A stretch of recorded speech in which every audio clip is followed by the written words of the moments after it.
Good morning, everyone. That looked really good right up to the point where it didn't anymore. There was a plan. Thank you for adjusting on the fly. For those of you who don't know me, my name is Janet Cross, and I'm the Associate Dean for the Graduate and Medical Scientist programs here at the University of Virginia. And it's my honor and privilege to welcome all of you this afternoon for the graduation of our BIMS students. I want to give a special welcome to our faculty and students who are here supporting their colleagues who are newly minted doctors, having just had their degrees conferred by President Ryan, though I know many of you are back, having graduated months ago in August or December. You are all our class of 2025. I want to welcome the families that are joining us here today. This is a really special occasion where we recognize the accomplishments of these bright young people, and I'm very glad that you are here to be with us in the room, as well as those of you who are joining us on Zoom. I also want to thank all the friends that are here. Your support for these graduates is unspeakably important.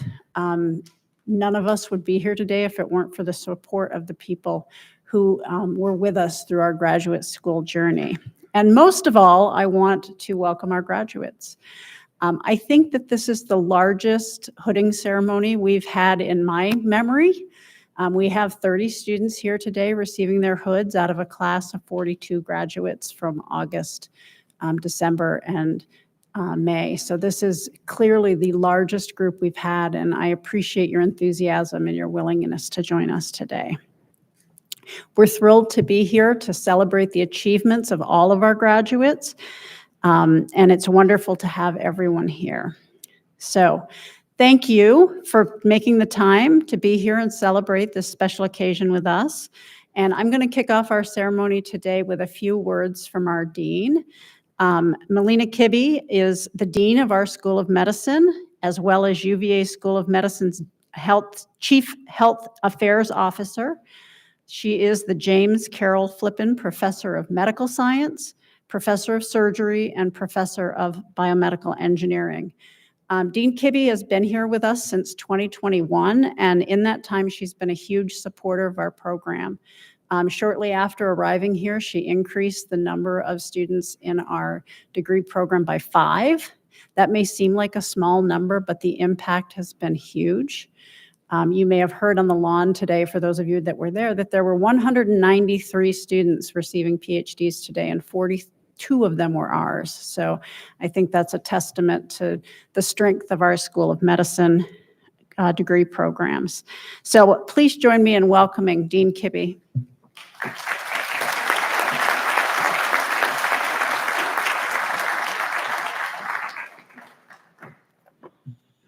So good afternoon and welcome to our class of 2025. So today is really a remarkable day, and it's one that I'm going to guess many of you have been dreaming about for quite some time. And I'm also going to venture to say that your family who's here have been dreaming about this day for some time as well. Because today you receive your doctoral degree, which is the highest level of academic achievement awarded. So it's a moment that is both profound and life-changing. So many of you might be feeling a sense of relief, right? Relief that you made it, and rightly so. But you also might be feeling something deeper. You might be feeling a sense of validation. Validation that you have the intellect, the perseverance, and the curiosity to be a scientist. Validation from the broader scientific community as you formally join its ranks today. And perhaps most exciting is that you might be beginning to feel what lies ahead of all of you, which is an open horizon of opportunity. Opportunities to explore unanswered questions, to uncover new knowledge, and to contribute meaningfully to the future of science and medicine. So being a scientist, it is such an incredible gift and a privilege. Think about it. Who else gets to live at that intersection of discovery and humanity? You're going to be part of a lineage of individuals who have really peered into the unknown, and not for glory or fame or for recognition, but for the good of others. Your work doesn't just reside in the experiments that you design. Your work lives in the lives that you will change and the lives that you will save. But with this great privilege also comes a profound responsibility. As scientists, you carry the responsibility to push the boundaries of what is known, to pursue the next breakthrough, the next treatment, the next cure for disease that today is still incurable. You're responsible for asking the right questions, questions that could challenge assumptions, open new paths, and deepen our understanding of biology and medicine. You also have the responsibility of being adaptable, ready to pivot when the data leads you in unexpected directions or when society's needs change. And you have the responsibility of being open to new ideas, new technologies, and new approaches that really could transform your work. Discovery rarely follows a straight line. So reaching this milestone today was not something that you accomplished alone. So behind each of you stands a network of support that made today possible. So to all of the parents and the family members and the friends and all of the colleagues who are here today, thank you. You have offered encouragement through the highs and comfort through the lows. And I know how much it means to our graduates that you're here today celebrating with them. Your presence is deeply appreciated. Thank you.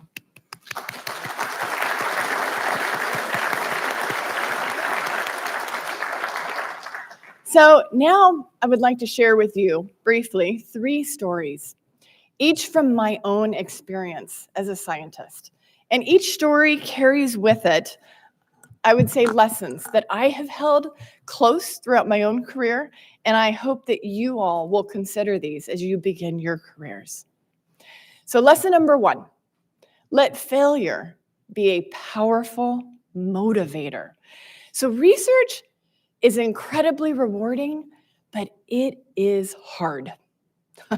Failure is not just likely, it is inevitable.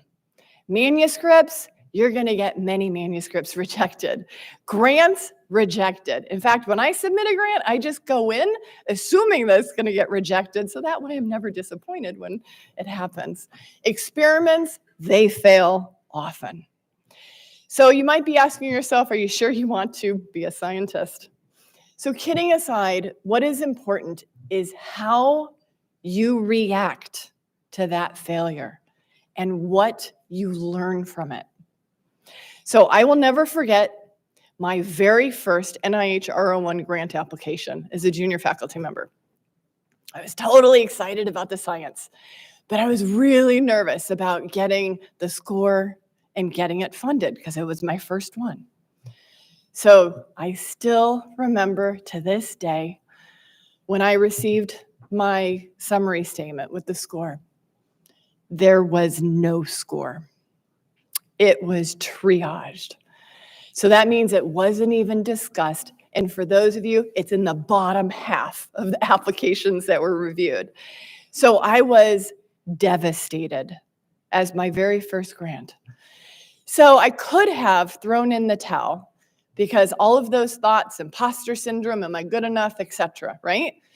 But I didn't. I believed in my research. So I picked myself back up.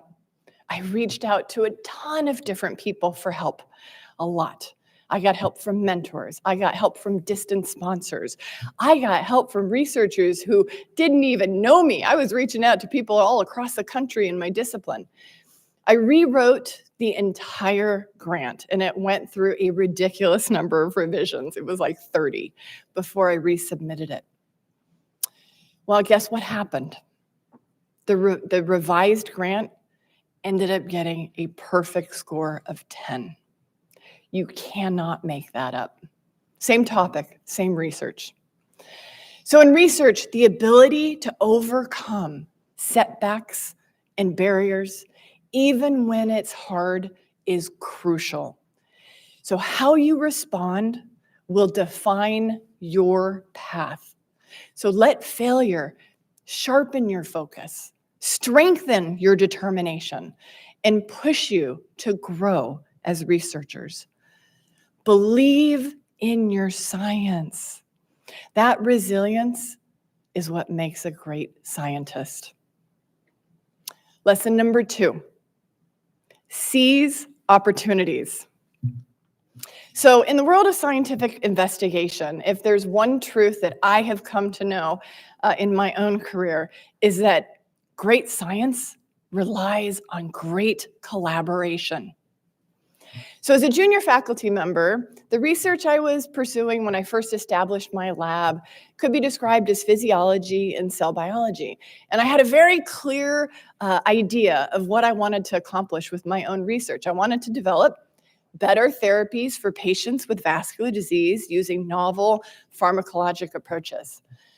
However, the entire trajectory of my research program changed when I met one person who is a very senior material scientist working on nanofibers, someone who is in a completely different field and in a completely different school. So one day, I decided to take a risk, and I reached out to this individual. And I pitched to him this crazy idea, and it's one that I actually call my Star Trek medicine project. It was to combine the nanofiber technology that he was working with the nitric oxide work that I was working on into one. And this was to create a targeted therapy, a truly targeted therapy, Star Trek medicine, for vascular disease. So after reaching out to him and getting his attention, what followed was challenging, but an incredibly exciting collaboration that has really persisted to this day. And I could not have imagined back then what was going to come of this collaboration. That one conversation reshaped the entire direction of my lab. So for the past 15 years, we've been co-authoring manuscripts together, earning funding together, training students together, and we now have designed an entire suite of targeted nanotherapies for far more than just vascular disease. None of this would have happened had I stayed in my lane. So being willing to step outside of your discipline, outside of your comfort zone, is incredibly important. So be open to pivoting and trying new things. Great science doesn't happen in silos. It happens when people with different perspectives come together to solve hard problems. Lesson number 3, embrace the circle of academic life. So today, you all graduate as mentees. Tomorrow, you begin your journey of becoming mentors. So I want to share with you the circle of academic life as it relates to that mentee-mentor relationship. So the relationship between a mentor and a mentee is unique and very special. You are all sitting with your mentors. I love that. As a mentee, you typically learn a lot from your mentor, as the mentor serves as a role model and as a teacher, an advisor, a sponsor, and also a friend. Now, as a mentee, I was fortunate to have many amazing mentors who taught me a lot. They taught me how to ask better questions, how to design better experiments, and how to think more clearly and more critically. So after taking my first faculty position, I started my own lab, became independently funded, and became a mentor to others. And it's a really cherished relationship. Being a mentor and being able to support and watch the career development of others, it is incredibly rewarding. So as your mentees are progressing throughout their career, it is something that you are going to cherish as the mentor. Now, as time goes by and you become a more senior investigator and a more senior mentor, something beautiful starts to happen. And this is where the circle of academic life comes into play. There's many senior mentors in this room. I think will understand what I'm saying. You begin to learn from your mentees. You may learn interesting new techniques or novel approaches. Your mentees may educate you on how you can use AI with your research, or the latest software, the latest craze or technique. Your mentee may have some incredibly out-of-the-box thinking and ideas that you never considered that will start to push you as the mentor. So despite their inexperience, your mentees will possess a unique ability to breathe new life into your work. This is the circle of academic life. I hope that during your career, you will be able to complete this journey. So up until today, you have been mentees. Soon, you will become mentors. And I hope that you embrace this last chapter of your careers when you become mentees again, and you're open to learning new ideas and approaches from your own mentees. It's important to embrace this circle of academic life as it enriches all of us and all of those who are involved, and you will be better scientists for it. So to summarize, let failure be a powerful motivator. Number 2, seize opportunities. And number 3, embrace that circle of academic life. Now, I also asked a few of our other researchers what advice that they would want to share with you today on your graduation. Here's what a few of them said. Stay open-minded. Your journey will lead you to places you cannot yet imagine. Take risks. Be bold. Failure is just part of the ride. Do what you love and love what you do. Never lose sight of your goal to do excellent, impactful science. Follow your passions. Believe in your ability to make a difference. Keep your curiosity alive. It's your superpower. And lastly, remember to stop and smell the roses. Joy matters. So let me leave you with the words of Steve Jobs from one of his graduation speeches that he delivered. Your time is limited, so don't waste it living someone else's life.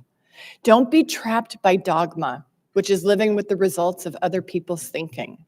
Don't let the noise of others' opinions drown out your own inner voice. And most importantly, have the courage to follow your heart and intuition. So as you move forward in your career, I hope that you experience the honor and the privilege of being a scientist and carry with you the responsibility that it brings.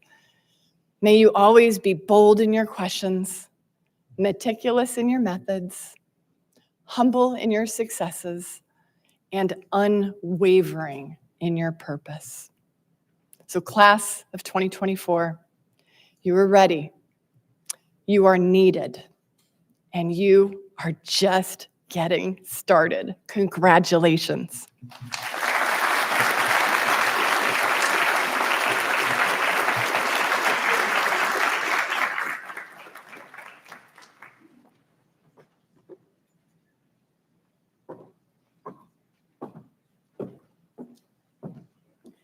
Thank you, Dean Kibbe. So those of you who've been around long enough may remember that before 2017, our programs lived in the Graduate School of Arts and Sciences. But our former dean was interested in having those degrees live in the School of Medicine to acknowledge the fact that our graduates mostly work with School of Medicine faculty, and they call these hallways their home. And so in 2017, we moved all of the BIMS affiliated graduate programs into the School of Medicine. And that came with a lot of benefits, but one of the most important ones was that we earned an affiliation with the Medical Alumni Association. Many of you know that the Medical Alumni Association partners with us on our lab coat ceremony. Many of you have a lab coat with your name on it that was a gift from the Medical Alumni Association. And now you're here today becoming alumni, finally, after all these years. And so I want to turn the mic over to Barry Collins, who is the Executive Director of the Medical Alumni Association and the Medical School Foundation, as well as the Associate Dean for Medical Alumni Affairs. And he has a few words to share with our graduates.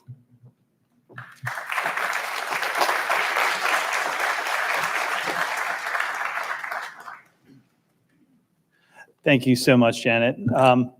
Graduates, as the Associate Dean of Alumni Affairs, it's really an honor and a privilege to stand before you today. Your journey through the rigorous demands of the PhD in biomedical sciences has not only equipped you with unparalleled knowledge and expertise, but has also demonstrated your resilience, determination, and commitment to advancing health. Today, you just join a distinguished network of alumni who are pioneers, innovators, and leaders in the field of medicine. As alumni, you are now part of an ever-growing delegation of ambassadors for the UVA BIMS program. Through networking and professional development opportunities, our alumni often participate in and benefit from career insights and advice from other alumni and career professionals here at the university. During your time here, we have collaborated with the Graduate Biosciences Society to help sponsor opportunities for you to connect with each other and with alumni at various events, like the career panels, reunions, end of summer socials. We've celebrated milestones, as Janet mentioned, the lab coat ceremony, and also the advancement to candidacy ceremony. Graduating and receiving your diploma today with a great sense of pride does not mean that your time with the university has to be over. Getting involved in your Medical Alumni Association can provide connections, career services, an alumni network, a wealth of knowledge, and the opportunity to help the students who came after you. You are an invaluable part of the School of Medicine community. We look forward to seeing you and all the incredible things that you do as alumni from this school. Being an alumnus and receiving all the perks that come along with this is a two-way street. Alumni participation is critical to building and maintaining a strong community within the university and the School of Medicine. My charge to you today is to remain an active member of the UVA School of Medicine community. Now as alumni, stay on the lookout for our alumni communications, get involved, attend one of our alumni events in your area, participate in an event with our current BIM students, nominate yourself or a colleague for the Early Achievement Award or the Distinguished Achievement in Biomedical Sciences Award. Come back to reunions. As you embark on the next phase of your careers, remember, your contributions have the potential to transform lives and shape the future of medicine. Stay curious, remain steadfast in your pursuit of excellence, and never forget the power of collaboration. Congratulations on this incredible moment, and welcome to the esteemed community of alumni at the UVA School of Medicine. Thank you.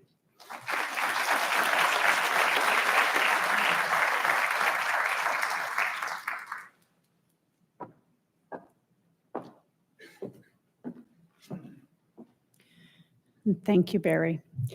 So I want to take this opportunity to follow up the remarks from Dean Kibbe and from Barry with a few words on behalf of the faculty here in the School of Medicine to our graduates. First, we are incredibly proud of the people that you've become. I hope that you'll take a few minutes over the next couple of days to reflect on the transformation that you've undergone in your time with us. Think about how you've grown as a scientist, but also as a person. You are very different people than you were when you started with us years ago. We all know that graduate school is really, really hard. We've all been there. The challenges at times can seem insurmountable. This has certainly been even more true during your tenure here. This group of students has overcome some major challenges, and I want to make sure that we acknowledge that. The impact of world events on your journey has demanded extra resilience and fortitude. I think you've heard that word from all of our speakers today, resilience. You have it in spades. Your family and friends have lived through all of this with you and hopefully recognize how meeting these challenges has helped you to become the people that you are today. I hope that you can see it too. In fact, I hope your family and friends see what I see when I look out at this group. Young men and women embarking on the next phase of their lives with confidence. I hope that you can see what your mentors and other faculty and fellow students see, how you have evolved into true colleagues and experts in your field with tremendous potential to take on the world. Which brings me to the second point I want to make. I know that I speak for all the faculty in the audience, as well as those who could not be here today, when I say that your journey is not over. While you will all likely follow very different paths, we are confident that you will take the training that you've received here at the UVA School of Medicine and use it to do rewarding and impactful things. I can't finish this speech without acknowledging that all of you are graduating into a world that's filled with a great deal of uncertainty. I know that we all feel it. We're all living through it. And I can only imagine how it has influenced your perspective on your future. But I want to remind you that you have already demonstrated huge amounts of resilience, perseverance, capability, and you are going to be okay. When I was thinking about these remarks last night, I came across a quote that just seemed to be very fitting today. And so I'll share that with you as a closing remark. The quote that I saw was, "The windshield is bigger than the rearview mirror for a reason, because what is in front of you is so much more important than what's behind." That's from a modern day philosopher whose name is Jelly Roll. I share that with you mostly because it seemed too serendipitous to not use in this speech when I came across it last night when I was reading. So please don't forget the experiences you had here. Remember them fondly. Be a part of our community, but look ahead. I know that you all have bright futures, and we can't wait to see where you go. All right. With that, we're getting closer to our main event, the ceremonial hooding of our graduates. For those in the audience who have no idea what I mean when I say that, I'm going to turn the podium over to our Assistant Dean for Graduate Research and Training, Adrienne Helme, who's going to explain the hooding ceremony.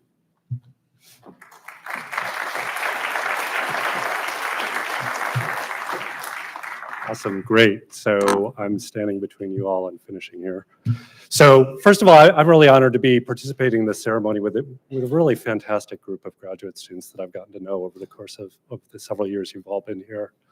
And my role here is to tell you about some of the symbols and the garb that we have that we're wearing for this ceremony, which is a little ironic because this morning was no different than any other morning. But when I get up and I put on a shirt with a collar, my son's like, "Dad, why are you getting all dressed up?"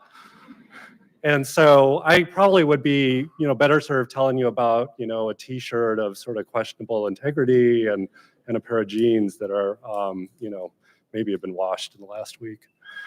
But really what I've come to appreciate is that there are certain points as human beings we like to mark with, putting on special clothes or having special symbols. And so that's what I'm going to tell you a little bit about today. And the academic regalia that you see here and that you see on all of our students, and the placing of the doctoral hood on the graduate is really symbolic of achieving a special level of academic recognition. And it's a product of a long history of symbols that derive from a lot of different cultures. And so the outfits we wear, these large robes, are likely to have originated as early as the 9th century during the Islamic Golden Era, when scholars from around the world traveled to universities in Fez, Cairo, in what's now Baghdad, which were really the great centers of learning and education at that time. So as a mark of distinction upon completing their studies at these institutions, scholars would be bestowed robes, which were probably similar and related to the Arabic thobe. And it's thought that this unusual mortarboard and tassel that you see on our students maybe derived the flat mortarboard representing the Quran and the tassel representing the bookmark to mark the place where you were reading. So hundreds of years later, these gowns proved to be really useful necessities in the cold halls of medieval European universities. And they were amended with the hoods that we're going to be bestowing upon our graduates, which likely derive from the scholars, from the monks, the scholarly monks' cowl that they would wear over their heads.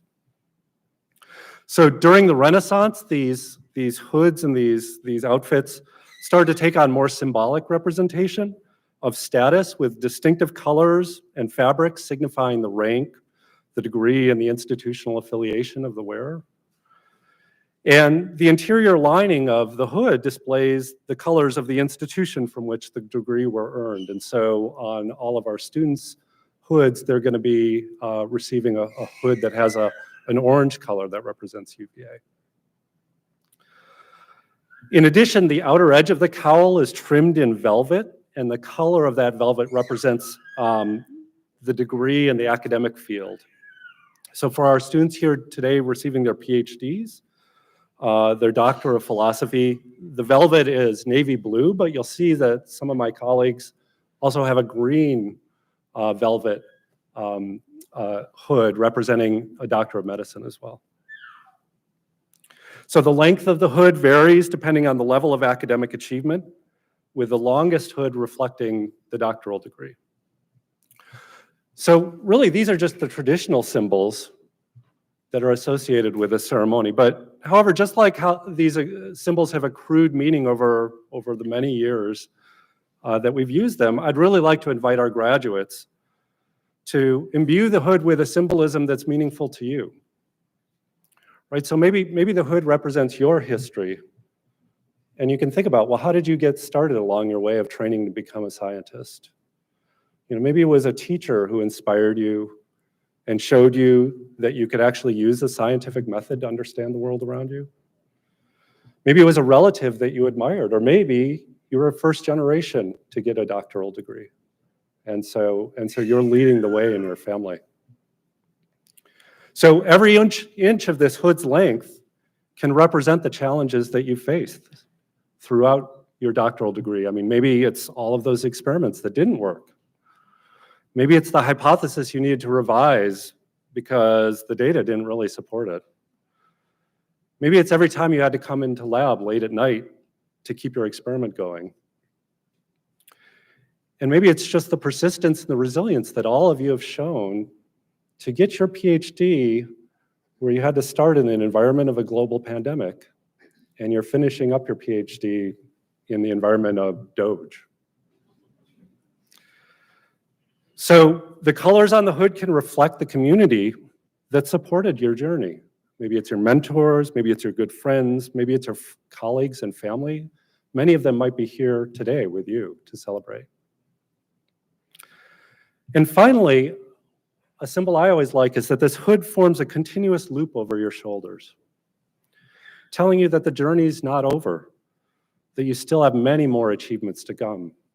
And as President Ryan mentioned this morning, that you can do hard things because you've done something that's really hard.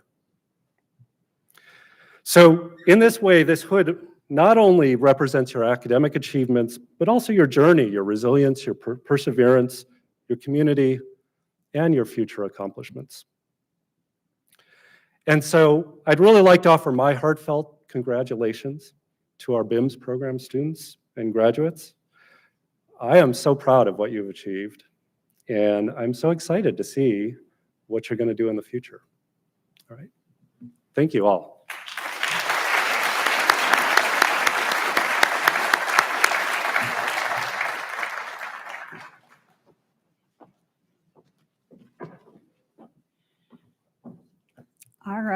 so the time has come. There are some logistics to work through. We have 43, as I mentioned, graduates from the program today, 30 of whom are here. I also want to take a moment to welcome and congratulate any graduates who might have joined us on Zoom who were unable to be with us today. So what's going to happen now is I'm going to call out each graduate in turn to join us here on the stage along with your mentor or whoever will be placing your hood. One thing that I will say that Adrian left out of his very nice speech about the hood is that they can be really hard to put on someone else. So be prepared. Some of our best pictures are when it doesn't go well. So you have all the time you need. Don't freak out if you're having an issue. The mortar boards are a real problem, so sometimes it can be helpful if you take those off. Once your hood is successfully placed, we'll ask you to step over and receive your ceremonial scroll from Dean Kibbe. These are not your actual diplomas. Those will come in the mail. For those of you who graduated in August and December, hopefully you have them already. They're really nice. They're big. These are just a ceremonial scroll to recognize your accomplishments. To our family members in the audience, please feel free to snap as many action pics as you want, but there'll be plenty of time to take staged pictures after the ceremony is over. The last thing is that I am going to read your dissertation titles while you're making your way to the stage. For those of you for whom those words are triggering at this point, I apologize. But we want to take this last opportunity to acknowledge what you achieved while you were here with us in graduate school. All right, so we're going to go ahead and start with our first graduate, Alexander Ball, who earned the PhD in microbiology under the mentorship of Dr. Rebecca Pompano. Alex's dissertation title was Application of Ex Vivo Lymph Node Slices and Traditional In Vivo Models to Study Lymph Node Responses to Vaccine Adjuvants. So Alex will be hooded by his mentor, Dr. Pompano.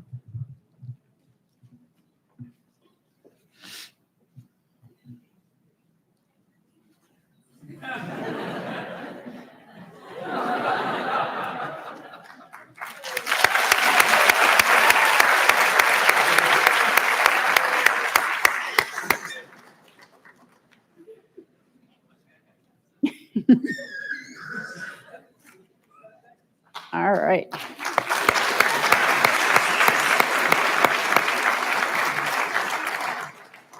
All right. Next up, we have Catherine Katie Musick, who's earning the degree in experimental pathology under the mentorship of Tom Loughran. Katie's dissertation was titled Intersection Between STAT3, Rheumatoid Arthritis, Large Granular Lymphocyte Leukemia, and Therapeutics. Dr. Musick will be hooded by her mentor, Dr. Loughran, and her co-mentor, Dr. Feith. Okay.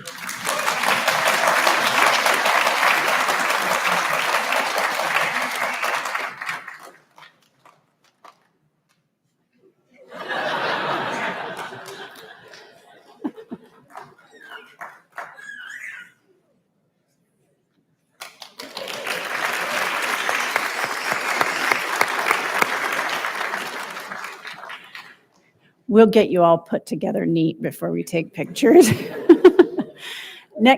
Next up, we have Ryan Brown, who earned his PhD in neuroscience under the mentorship of Alban Gauthier. His dissertation title was Investigating Enteric Glial Cell Regulation of T-cell-Directed Immune Responses During Infection and Autoimmunity. Dr. Gauthier was unable to be here today, so Ryan will be hooded by that's okay. Dr. Power.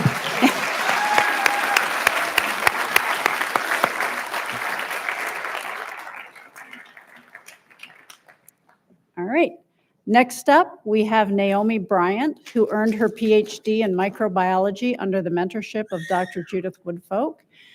Naomi's dissertation was titled Rhinovirus as a Driver of Airway T-Cell Dynamics in Children with Treatment Refractory Wheeze. Dr. Woodfolk was unable to join us today, so Dr. Bryant will be hooded by our Director of Graduate Studies, Dr. Lucy Pemberton.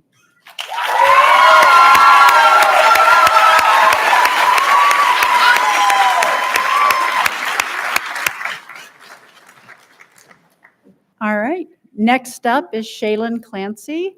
Shaylin earned her PhD in cell biology under the mentorship of Xiaowei Liu. Her dissertation was entitled Elucidating the Mechanisms of Planar Cell Polarity-Directed Axon Guidance in the Peripheral Auditory System. Dr. Clancy will be hooded by her mentor, Dr. Liu.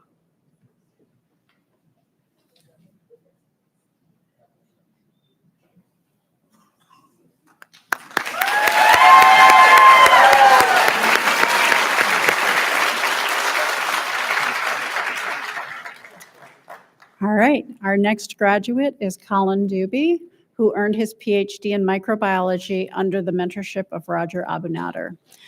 Colin's dissertation was titled Intrinsic and Extrinsic Roles of T-type Calcium Channels in Brain Tumors. Dr. Dubey will be hooded by his mother, also Dr. Dubey.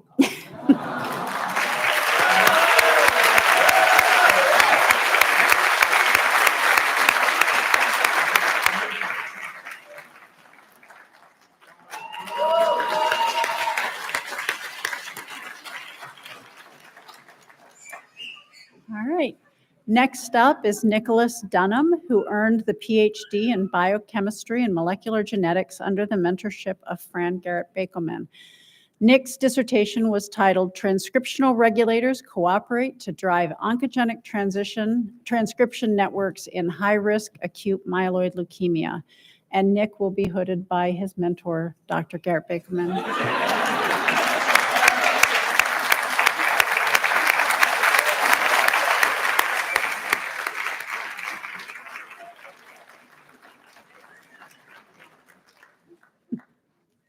There are tricks. All right, our next graduate is Justin Elfman, who earned his PhD in biochemistry and molecular genetics under the mentorship of Hui Li.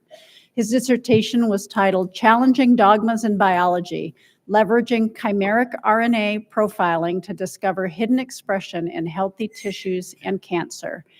And Justin will be hooded by his mentor, Dr. Li.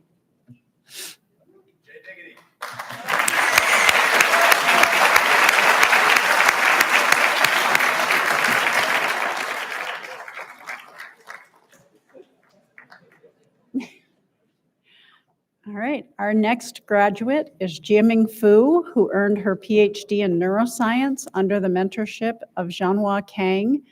Her dissertation was titled Characterizing Binocularity in Adult and Developing Mouse Primary Visual Cortex. And Jiaming will be hooded by her mentor, Dr. Kang.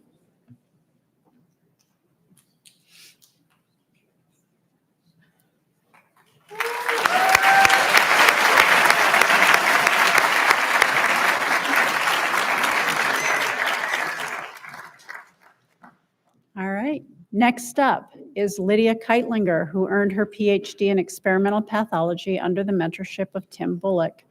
Lydia's dissertation was titled Immunological Effects of Using Mechanically Ablative Focused Ultrasound as a Therapy for Melanoma. And Dr. Keitlinger will be hooded by her mentor, Dr. Bullock.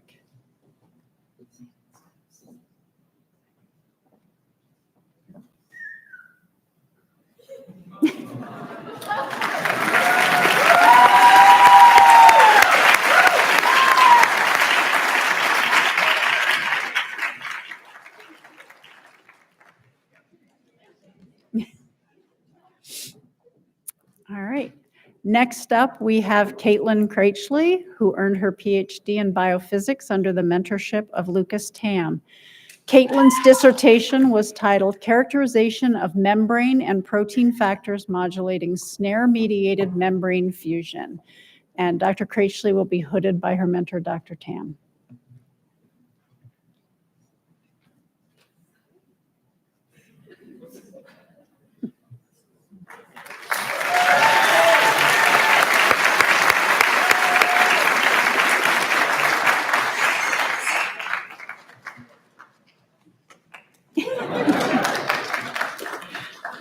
All right.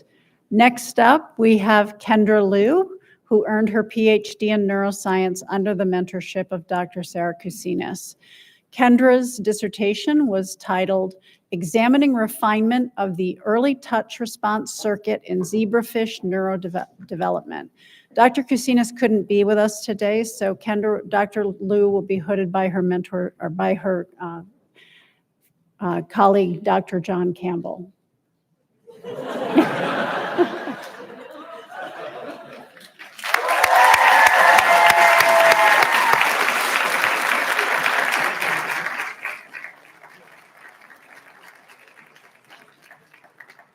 All right, next up, we have Ryan Macon, who earned his PhD in experimental pathology under the mentorship of Brad Gelfand.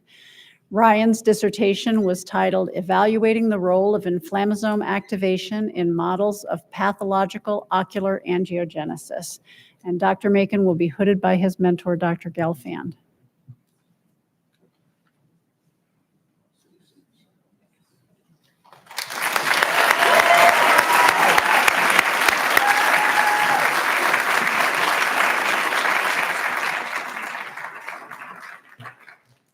All right.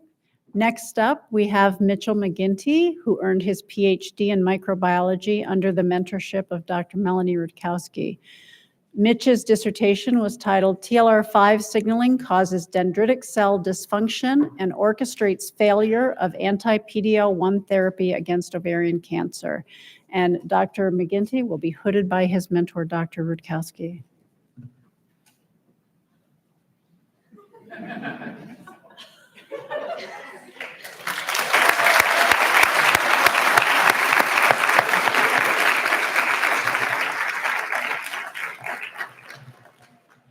All right. Next up, we have Madison Melferber, who earned her PhD in biochemistry and molecular genetics under the mentorship of Dr. Gloria Schenkman. Madison's dissertation was titled Characterizing Isoform Diversity in Endothelial Cells via Proteogenomic Methods that Integrate Long-Read RNA Sequencing and Mass Spectrometry-Based Proteomics. Madison will be hooded by her mentor, Dr. Schenkman.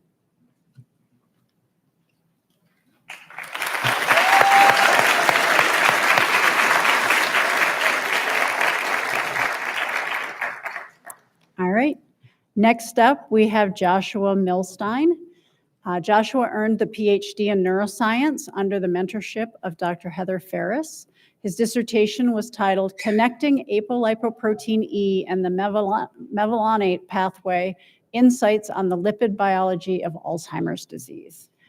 So Josh will be hooded by his mentor, Dr. Ferris.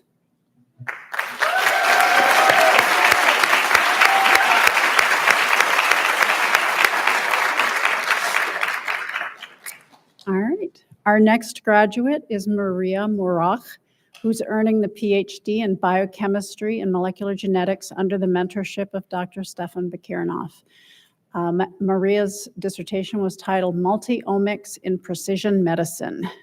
So Dr. Murach will be hooded by her mentor, Dr. Bakirnoff.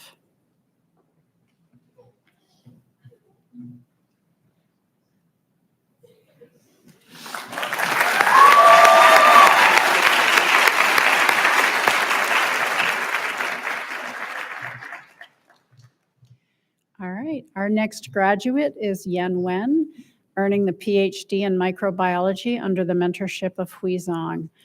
Yen's dissertation was titled Toxoplasma gondii Infection Supports the Infiltration of T cells into Brain Tumors.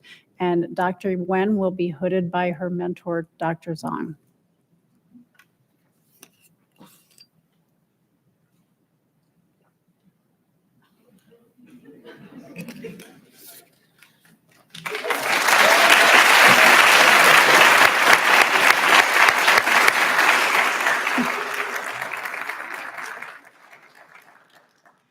All right, next up, we have Lindsay Power, who earned the PhD in biochemistry and molecular genetics under the mentorship of Dr. Jeff Smith. Lindsay's dissertation was titled Age-Dependent Protein Depletion and Genome Instability in Replicatively Aged Saccharomyces cerevisiae. Dr. Power will be hooded by her mentor, Dr. Smith.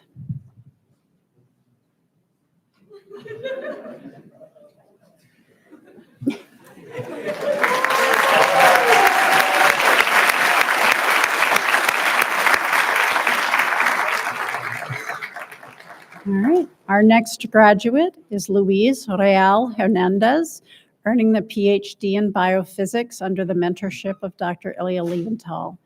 Luis's dissertation was titled Determining Preferential Paralipidomes of Integral Membrane Proteins Using Copolymeric Nanodiscs. So Dr. Real Hernandez will be hooded by his mentor, Dr. Leventhal.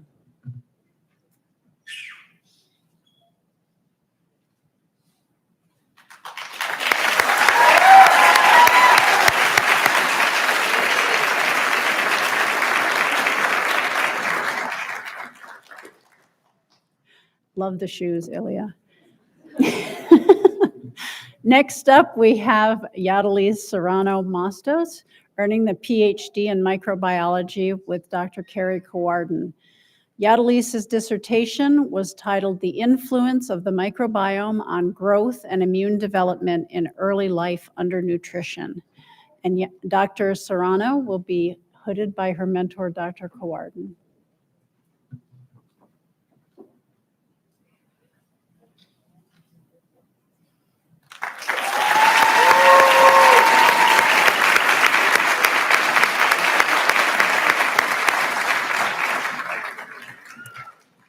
Our next graduate is Katarzyna Staszak, earning the PhD in microbiology under the mentorship of Vic Engelhardt.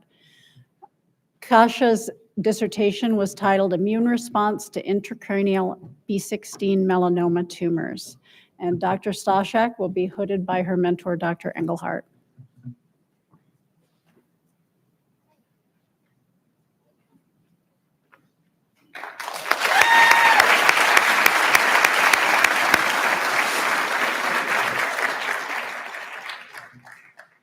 All right. Our next graduate is John Stubbs IV, earning the PhD in biochemistry and molecular genetics under the mentorship of Nathan Sheffield.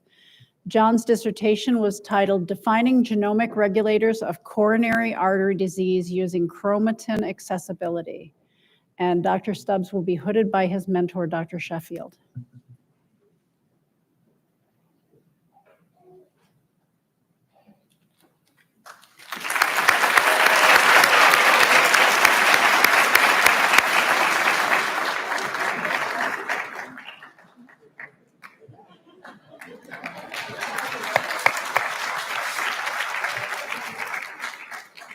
I was just about to say you guys are getting the hang of this. Next up, we have Harachasan Jaike Tihagam, earning the PhD in biochemistry and molecular genetics under the mentorship of Sanchita Bhatnagar.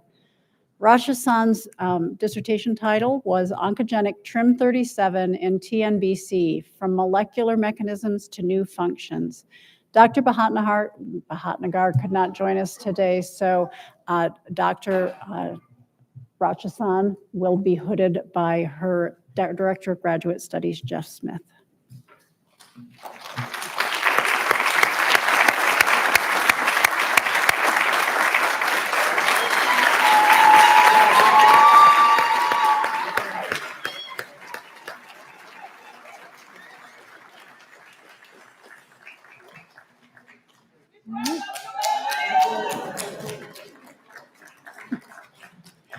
All right, our next graduate is Holly Torslieri, who earned the PhD in microbiology studying with Jim Casanova. Holly's dissertation was titled Salmonella-Induced Cholesterol Accumulation in Infected Macrophages Suppresses Autophagy via mTORC1 Activation. Dr. Torslieri will be hooded by her mentor, Dr. Casanova.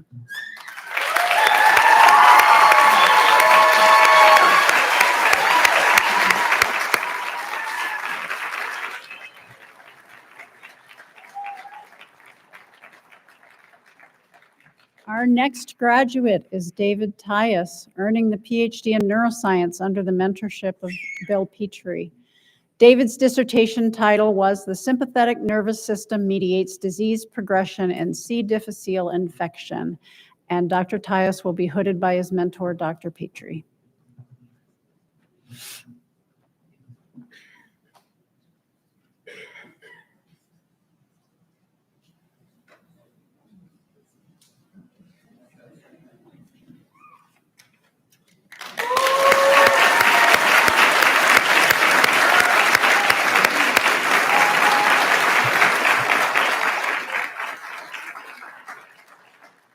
Bill's a pro at this. How many of those have you done, Bill? All right, next up, we have Johnson Ung, earning the PhD in microbiology under the mentorship of Tom Loughran. Johnson's dissertation title was Harnessing the Power of Sphingolipids, Targeting Acid Ceramidase as a Ceramide-Centric Therapeutic Approach for Acute Myeloid Leukemia. And Dr. Ung will be hooded by his brother, Dr. Hu Ung.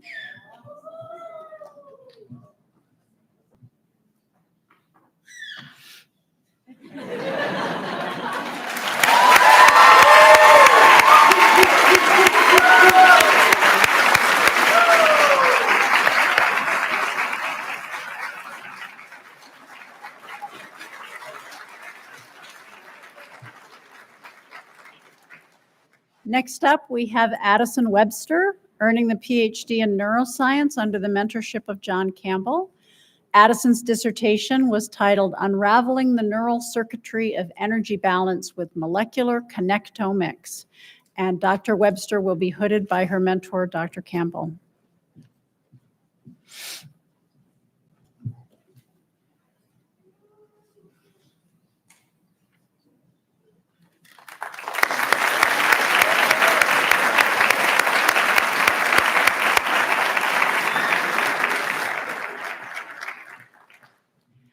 Next up, we have Abigail Whitford, earning the PhD in microbiology under the mentorship of Anna Cliff. Can you back that up a little? Abby's dissertation title will be here in just a moment. See, this is, I can do this. Abby's dissertation title was Identification of ATRX as a Restriction Factor During Herpes Simplex Virus Latent Infection and Characterization of Phase 1 Reactivation. So Dr. Whitford will be hooded by her mentor, Dr. Cliff.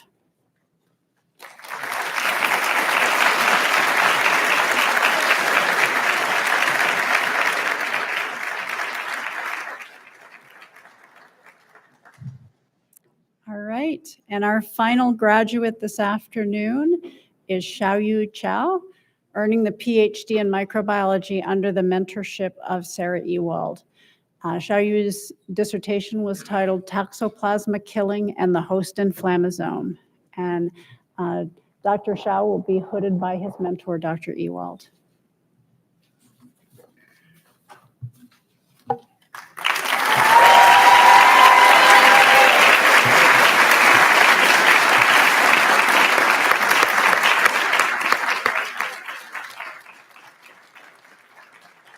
All right. Congratulations to all of our 2025 grads. I have a few thanks before I can release you all to our reception. I want to first thank Barry and Dean Kibbe, both for their remarks and for their tremendous support of our program. They are here talking with you today, but there is a huge staff of people scurrying around putting together a nice reception next door for you. I want to thank our primary contacts from the Medical Alumni Association, Jill McKinley and Kate Liverman. They provided the snacks that you'll enjoy next door. I also want to thank Deb Hepp, Special Assistant to the Dean, who's been a huge help with the organization of this ceremony. Most of all, I don't know if she's still in the room. She might have left. I really want to give a huge shout out to Jennifer Hamlin, who's the BIMS administrator for our microbiology program. She is in the back. She's hiding.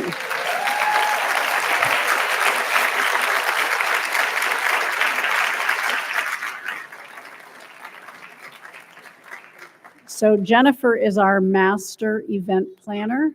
She is the person behind all of the celebrations and ceremonies that we enjoy as members of the BIMS community. So if you have a moment, stop by and give her a special round of applause. I also want to thank Nick Barales, who I'm not sure is in the room, but who put together a fantastic slideshow that you'll see on the screens over in the Learning Studio where our reception is. Thank you all for sending in your pictures and photos and stuff. I hope that all of you will take a moment to go in and enjoy that slide presentation. I also want to thank the other members of our BIMS admin team, Kim Knotts and Patrick Sheets, without whom this wouldn't happen. Jennifer is very good at bossing them around, and they're very good at following orders. We have a few people who signed up to be crowd managers here. What that meant was that they had to do an onerous online training thing, and you can identify them by the whistles. So if you get unruly or out of order, they are going to put the smack down on you. So behave yourself.